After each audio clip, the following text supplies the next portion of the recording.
Daniel 4:34b, Di kol mahavadohi kashot va'orachate din v'di ma lakin begeva yakin lahash pala. And that brings us to Saluk Sof Pasuk. So back to the beginning of this selection. Here we have a D that's functioning kind of like a biblical Hebrew key for all, and this is going to be his ways, where this is the third person masculine singular ending type 2, and you can see the ayin, beit, dalet verbal root lying behind that noun. For all his ways, and then coming up to zakef katon, are truth. So all his ways are true is how we would probably say that in English, but this is a noun masculine singular. Here we have another his, third person masculine singular ending, and his ways, and that is a plural also. We see that ta right there. And his ways are justice. So his ways are, we'd probably say in English, just. Conjunction.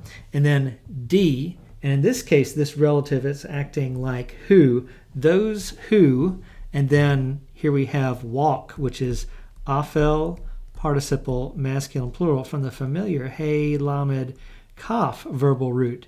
It's an afel because this hey, of course, belongs to the verbal root, and the mem there with no hey is telling it's afel, not hafel.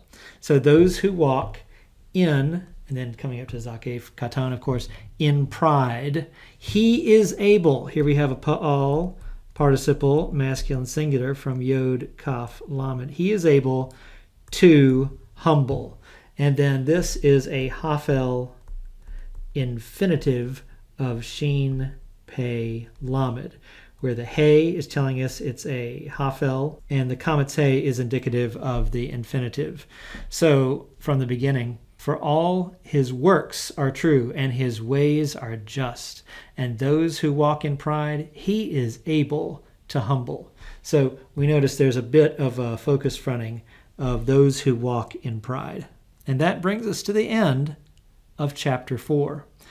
As we leave, we just notice one thing here, that he saves, he is able to humble for the end. And who was humbled in chapter 4? Nebuchadnezzar.